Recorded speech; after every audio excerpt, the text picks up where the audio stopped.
few minutes later, they could see that the stealth measures hadn't been in vain when 4 police cruisers thundered overhead towards where they had come. Cleary had landed as close to the no-fly zone of the freight yard that he dared. No-fly zone wasn't exactly right. The air buzzed with dozens of freight shift drones and the deep bone-rattling rumble of loaded cargo ship engines coming in to land. Sorry I couldn't get you guys any closer, but that place got some heavy security. We'd be picked out of the air in no time. Then who would pay the fare? Can you take it on credit? Jim said, his eyes gleaming. Not on your life, boy. Pay up and call me when you're back in town. Jim held out his hand, and Cleary reached around to grasp it with his talon. He felt bad about not considering Cleary a friend until this moment. Hopefully he'd get to return the favor. It took some effort, but Jim eventually managed to convince Kim to pay the fare. The cheeky bird had even kept the meter running while they had the argument. Now all 5 of them crouched behind a cargo pod and peered over it to get the lay of things.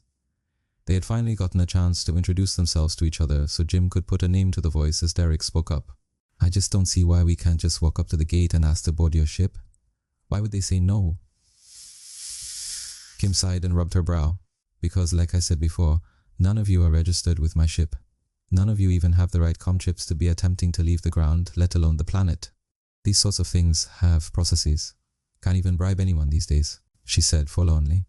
They all stared back at the laser wire-topped, sheer black metal walls of the freight yard, quickly telling them that scaling the walls was not an option. The laser wire would cut through them, and anything else like they weren't even there. The enormous sliding doors were firmly closed, and a Nocturnian security guard was sitting in his control booth, looking bored and ready to forbid anyone from entering, comm chip or not. Okay, what about a cargo pod? Mel said, the other woman they had partnered with. You buy an empty one, load us in, and register the pod with your ship? It wasn't a bad idea, even if it was a little time-consuming. Not to be outdone, Jim felt he needed to add. I vote we just rush the gate the next time it opens, sprint to the ship and launch as fast as we can, getting the hell out of here. What do you say? The 4 incredulous faces looking back at him wilted his spirits pretty quickly. They all turned back to Kim and waited for her plan, hurting Jim's ego even further. Okay, I think our best chance is to. Clang, the sound of metal on metal rang off the side of the cargo pod as a lethal round ricocheted right next to Kim's head. Derek was first to move. He jumped over the cargo pod, using his bulky frame's momentum to drag Mel over with him. Jim's eyes widened, and he felt his heart begin to pump rapidly as he looked towards the incoming fire, and saw that 4 Octurnian security officers were running in slow motion towards them. Wait, what? Why were they running in slow motion? About 50 meters away towards the city, the 4 officers had their weapons raised and were running towards the freight yard and the group's cargo pod hiding place. What didn't make any sense to Jim was the fact that they were all running at them in slow motion, but that was crazy. What the hell is? Ooh, like a light bulb going off in his mind, Jim finally understood what all the military soldiers talked about. He was finally experiencing his first heightened state. His body had flooded his augmented brain with refined adrenaline and other enhancers to do, well, this. It was like he was finally experiencing the full potential of his brain for the first time in his life. Not only could he see and hear everything perfectly, he was also able to respond to it. He looked up and concentrated on the charging guards again, and this time really focused. They were aiming their weapons with only one hand while they sprinted. The leftmost guard's finger still tensed with the action of firing his first round. The weapons were all aimed in their general direction, but their high accuracy would be their downfall. Accurate weapons could be predicted much easier than inaccurate ones, and Octurnian X8 security pistols were some of the best in the galaxy. They were, however, only as good as their users. He could hear their security suits' material ruffling, the crunch of their shoes on the dirty concrete floor, the rush and bubble as air escaped their breathing tubes. He could see the condensation on their skin, the way their eye tubes pointed directly at them. One of them was staring intently at Kim, his pistol's barrel coming around. All this was registered in the time it took for their foot to barely take a single step.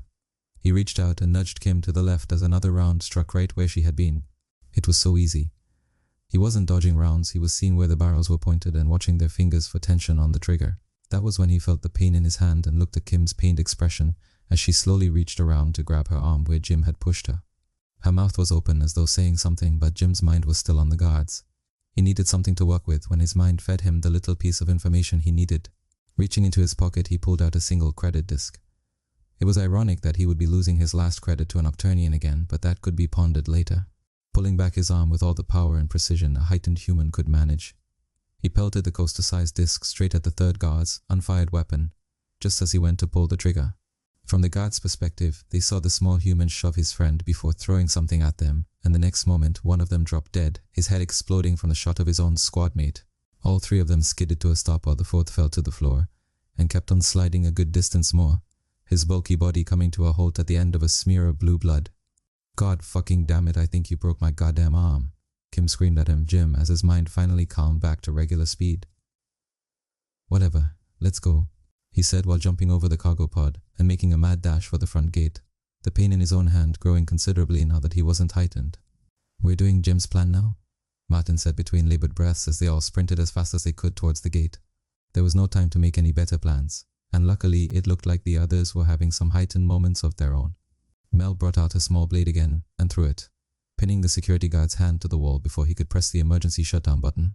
Kim had gotten out her comm card while they ran and scanned entry gate pad and entered her PIN. By this time the Octonians had gathered themselves and were firing again, but another remembered module kicked in and had them all, ducking and weaving in unpredictable ways as they ran through the gate. There were some close calls with rounds whizzing past them, but the gate finally sealed shut behind them, holding off the guards for a time. The 5 of them slowed to a quick jog and followed Kim through the freight yard, dodging flying, rolling and speeding cargo drones of every shape and size. The freight yard was usually the busiest part of a city, and this one was no different. They all hoped the chaos of the yard could conceal them for a bit longer. It's just up ahead, the yellow hauler. That's me. The group looked up and Jim was impressed. Kim's freighter must have been at least a D-class hauler, its body towering over them, at least 4 stories tall, and as long as 3 or 4 buses. Gaping open to its front was a lowered cargo ramp that was filling the space with bright loading dock lights. A man in high-vis yellow overalls stood to the right, looking intently at his compad, and shouting instructions to another man steering a hover lifter, driving up the ramp. "Bentley! Bentley!" Kim shouted, waving her arms to try and get his attention through the din. He looked up in surprise, lowering his compad. "Kim? What are you doing back so soon? We've hardly unloaded half the Saint." Bentley shut up. Kim broke in as they all made it to the ramp. "We gotta go, no time to explain, but we have to leave now. Is anyone not on board?" The man didn't speak, just squinted his eyes and skeptically looked over the group before locking eyes with Kim. "How about you take a fucking second and speak to me like a human being, yeah? I ain't one of your fucking lackeys." He folded his arms and eyes set into what looked like a comfortable pissed-off expression. Something about the way Kim's side told them this was exactly what she had wanted them to avoid. "You want to know? Fine." She threw out her hands towards the group of flustered-looking, panting strangers. "We just killed 4 Octonians, one of which was a security guard. Now they're fucking chasing us, and we need to get off planet right fucking now, so why don't you get your stubborn ass moving? Close the goddamn bay doors and get Wayland to start firing up the fucking engines." To his credit, Bentley didn't even flick an eyelid. He just calmly reached up to his comppiece and said, "Boys, we gotta scram. I'm talking sci-fi, gotta scram. Let's go." He spun on his heels and was already kicking small boxes off the sides of the cargo ramp as he shouted more orders into the comms. Kim turned to the group, still holding her injured arm with her other hand. "Okay, follow me. My pilots are good, but there's only so much this ship can do. We'll have to prepare for the worst. Stay close." She led them up the ramp and into the cargo hold. Like Bentley had said, the hold was still about half full. Cargo pods of all shapes and sizes were stacked from the floor to the ceiling, about 3 stories high with corridors, large enough for a hover lifter every 10 meters or so. Being even half empty made the hold seem massive. Several smaller ships would easily be able to be stored inside this beast of a hauler if needed.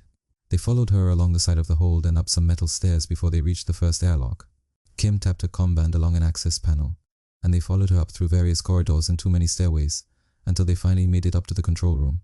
Someone was already in the pilot's seat, frantically flicking switches and turning dials. Their blue feathers stuck out at odd angles as they chatted their beak and chirped quietly to themselves. "Captain." The pilot squawked rather offhandedly, their mind clearly on the task at hand. "Wait here," Kim ordered as she got to her captain's seat, looking quite misplaced, sitting there in a black cocktail dress, with her legs crossed, black stiletto heels and large hoop earrings. She pressed a few buttons on her chair's command module, and spoke, her voice coming out of the ship's speakers. "This is your captain speaking. To those unaware, we are making an emergency takeoff. Everyone is to complete mandatory takeoff procedures with all haste and follow any instructions Foreman Bentley gives you. We will." She was cut off by the booming rumble of the engines firing up, their raw power evident in the way the ship vibrated, as though they were eager to release their energy and explode up into space. Kim continued, "We will be making our way to the nearest human-owned shipyard." She said this with a nod to the pilot, his large round eyes looking curious, but now was not the time to be asking questions.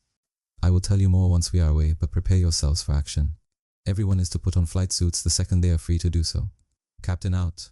She closed the command pad and stood up to face everyone. "Right," she said with authority. "Right," she said again with less. Honestly, I have no idea what to do. I'll have Bentley assign you rooms, but until we get to the shipyard, there isn't much for you to do around here. Have any of you served on a ship? Jim raised his hand along with Mel and Martin. Something popped into Jim's mind, and he had the urge to say it. I don't know how to explain this, Captain, but I'm pretty sure I now know how to repair every part of this ship. And, every other human ship, for that matter. While he thought about it, more things came to him. Also, I'm pretty confident I could hotwire a Marvolian cruiser and sabotage an Octurnian warship. The news was a bit daunting, but those memories were there when he tried to think of them, as though they had always been with him. Yeah, wow, me too. Jesus, what did they load into these things? Mel said, looking around at them in horror. Oh god, I fucking killed someone and stabbed someone's hand. What the fuck have they done to us? Jim realized once again that the training didn't make people immune to shock, and now that they had a moment to themselves, it was starting to set in for Mel. I think I'm gonna be sick, Derek said, rushing out the door and back towards the mess hall they'd passed. Mel didn't look sick but left just as fast, probably needing space to process everything that had happened in. God, had it only been 40 minutes? Jim checked his comm band and, yep, they left the bar about 40 minutes ago and now they were wanted murderers. He doubted any judge would care that he killed the first guy in self-defense, and the other guy had been shot by his squad mate. He had just pointed the guy's gun at his friend and made him shoot him. Oh, that's much better, he chided himself. You're a murderer, Jim. Stop trying to loophole your way out of this one. He now understood Mel. Hey, it's Jim, right? He felt a hand on his shoulder and realized he'd been looking at the ground for a while. When he looked up, it was into the eyes of his new captain, and to her credit, he could see genuine concern. You look like you could do with a cleanup. Here's a map of the ship. She flicked her finger over her CCOM band to send him the data. Go have a quick shower in the washrooms and take one of the uniforms. Then throw on a flight suit, no harm in being prepared. She let her arm drop from his shoulder and winced at the pain. How's your arm? I'm sorry I hurt you. I've never been heightened before. I guess I don't know my own strength. They both smiled painfully at that. It's all right. I really should be thanking you. You saved my life. You saved mine, Jim countered, remembering how she had pulled him back from the blade that would have cut his throat. Well, we're even then. And I don't think it's broken, just definitely bruised. Nothing an hour in a rage-of pool won't fix. Sorry for yelling at you. Sure, and it's no problem. If it's any consolation, I think I did break a finger when I pushed you. Jim winced as he tried to flex his hand, one finger refusing to budge. Kim reached out as if to console him but stopped at the last moment and stood straight. That's not good. Her professional demeanor was back. We have 2 rejuve pools in the aid room. I'll schedule you in. She looked down at herself. I could do with a change as well. Gather in the mess when you're done. I'll tell the others too as well. See you. She broke away and walked out into the corridor, somehow able to do it gracefully despite the heels. Well, he opened the comm band and checked the map. May as well do what the captain orders. He felt the gentle rumble of the engines increase as he made his way to the washrooms, their ship finally underway and hopefully not pursued. An hour later, Jim emerged from the Rachel pool and washed himself off, the blue gel of the pool sliding off him as the steaming water condensed on the white metal walls and cleared his head. His hand was back to normal, a simple break like this, able to heal quickly in the pool. The feeling of energy a pool visit gave you was always exhilarating. It was like a long night's rest, all squeezed into an hour. The healing was a bonus. He threw on a grey undersuit that had been left for him, and then slid into one of the white and blue airtight flight suits. It was a single-piece outfit that sealed to his undersuit with a single button press, and would automatically deploy a helmet should it sense the drastic loss in air pressure. It was well made and felt comfortable and warm. Captain Kim clearly took safety seriously if she spent this much on emergency flight suits. Exiting the reserve room, he took the corridor up to the mess hall and found the others already waiting there chatting quietly. Some of the freighter's crew were there too, and were already making an effort to bring the strangers into the fold. Sometimes you can just tell a good crew, and Jim knew this one had that feeling. Hey Jim, we thought you might be hungry after the rejuve, so we got you some food, Derek said, gesturing to a steaming bowl of chicken and veggie and a freshly toasted bread roll. You're alright, Derek, right? Not sure if I got your whole name out there. Jim Bloom. Jim held out his hand and watched for the telltale signs of recognition. Derek's eyebrows raised. There it is. Jim chuckled to himself. Bloom, eh? Any relation to... He was trying to sound uninterested, but wasn't very good at it. Yeah, he's my uncle. Jim tried to play off like it was no big deal, but really, he loved the attention. But he's always so serious, so he's not much fun. 2 of the crew heard and came to sit with their own meals in hand. The big general, hey? That's gotta make you like royalty, huh? One of the guys said mockingly, his mouth still full of food. Do we gotta call you Prince Bloom then?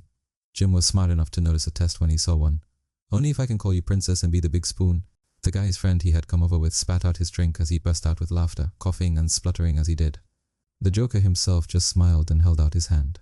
Name's Richie, under pilot. That idiot still coughing is Hugh, partner under pilot. Jim shook his hand, and Hugh's too when he managed to stop coughing. Just the two of yous then? Bit rough. Yeah, it can be, they nodded in agreement, but our understints aren't too long and come with good bonuses and leave. Usually at least. He took another bite. Speaking of, Hugh continued for his friend, what the fuck is going on? Here I was getting my beauty sleep and expecting a couple days of freedom when I'm shook out of my bed by some broad's voice, and not in the nice way. Then I'm told leave is cancelled and I gotta get up. Jim was having a hard time placing Hugh's accent. The guy somehow managed to pronounce his gutters as garters and clipping the ending of words like he's in a rush. Jim opened his mouth when, "Some broad?" Kim announced, walking into the room, her flight suit boots falling heavily as she walked over to a much more quiet-looking Hugh. "Next time I'll let the railgun darts wake you." She continued past them and to the coffee machine. She'd done a good job of getting the whole room's attention, and the slow way she was making her coffee increased the tension nicely. As she walked to the ends of the tables where everyone could see her, she took a long sip of her coffee and sighed contentedly. "So, you're probably all wondering what the hell is going on." She looked around at the dozen curious faces. "Tell me, who here has had a moment where they have been staring at nothing for a couple of minutes, then had a strange urge to make their way to a human shipyard?" The four who had been with Kim from the bar all raised their hands along with three of the regular crew, the underpilots included. Kim made note of the raised hands. "It makes sense that some of you wouldn't have yet. You're either not human, or you've been operating heavy machinery, or been busy getting the ship ready for launch." One of the non-human crew, a slender green bug-like species known as the Lestians, tilted their head in the human act of curiosity. Some time ago, humanity has had war declared against it. She let them get out their exclamations before she cut them off again. It is unclear when, but we can assume it is less than a week. The humans on the ship have either had, or soon will have a safety protocol activated in their minds, where they will remember acts of self-defense and, for transparency, various methods of attack. Humanity can do that? One of the Sternians chirped questioningly. Her feather bristled. "Haven't you only been part of the Confederation for like 50 years? How have you developed memory implants? My species hasn't even done that. 150 actually, and I couldn't tell you. I do know it's relatively new and we're making good progress with it. It certainly saves our scientists time by not having to learn everything for themselves." The Sternian was taken aback and quieted down, her feathers dropping. "Who's declared war against us?" It was Foreman Bentley who asked from his place leaning against the wall. "We're not a threat to anyone." Some eyes sounded from the tables, the other humans concurring. "I don't know why, but it's the Octurnians. From what I know about them, it would be precisely because we aren't a threat. They probably think they can just defeat us and enslave us. Who knows?" Martin asked. "How do you know it was the Octurnians? My remembering didn't say anything about who declared war." Jim had been wondering that too. The memories basically made them consider everyone an enemy. It wasn't from the remembering. I've been checking the broadcaster and other signals for news, and it's basically all anyone is talking about in this sector now. We're on the outskirts of the galaxy here.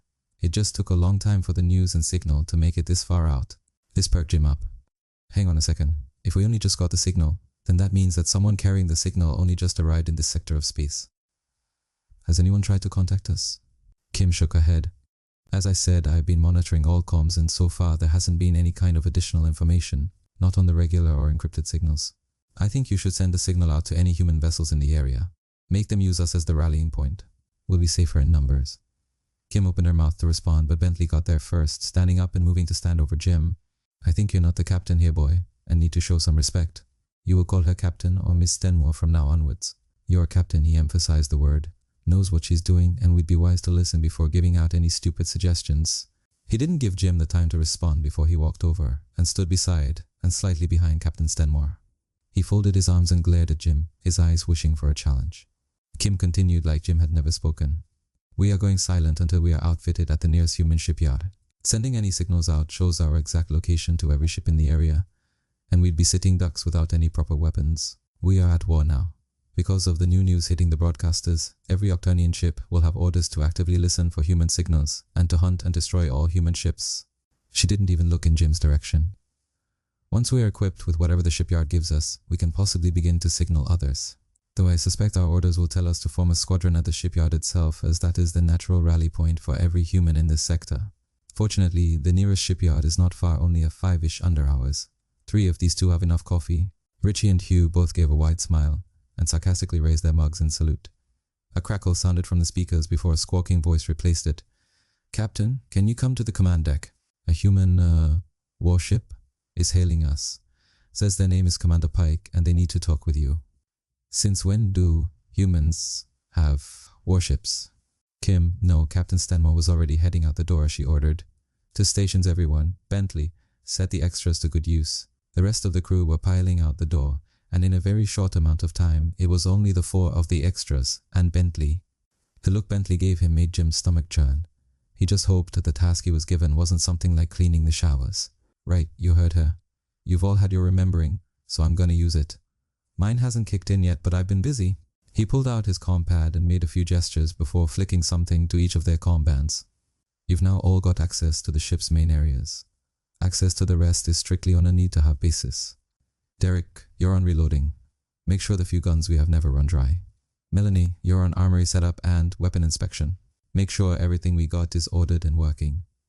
Martin, you're on repair squad. We've got an old beat-up short-range fighter at the back of the cargo hold that's repair priority. Just jump to the front. Use the remembering well and get it operational. And you?" They locked eyes as everyone waited in apprehension, wondering when this keg was going to burst. "Let's see if there's any of your uncle in you. You're on main turret. We're not equipped for war, but it's got nanoclouds, half-size rail dots, and a few emergency decans. Try and save those." They all let out a breath, Jim most of all. "Alright people, let's see some movement. Stations are on your comm maps. Dismissed." Bentley strode with purpose out of the room, leaving the four in stunned silence. "Well," Derek said, "guess I'm learning what a railgun darts looks like up close. Yeah, so does anyone know where to find a Type 42K size reverse ratchet?" Martin said, staring into nothing. They shook their heads. "Thought so. Somehow I don't think knowing how to repair the thing is going to be the problem here." Mel threw her hands up. "And I bet the rifles on this old thing are from World War IV. She shook her head again before sarcastically stating, "But now I got to organize them." "Great. Maybe I should call my great-great-grandpa for advice." Chuckling, they all stood. "At least yours is cool," Derek said to Jim. For a moment Jim had thought the same. That was until he had remembered something. "I thought so too, but check your new memories for how to best take down a turret-defended freighter. What does the training say?" They all stared into nothing for a moment before looking back at him grimly. Mel answered for them all. "Try and take out the main turret first.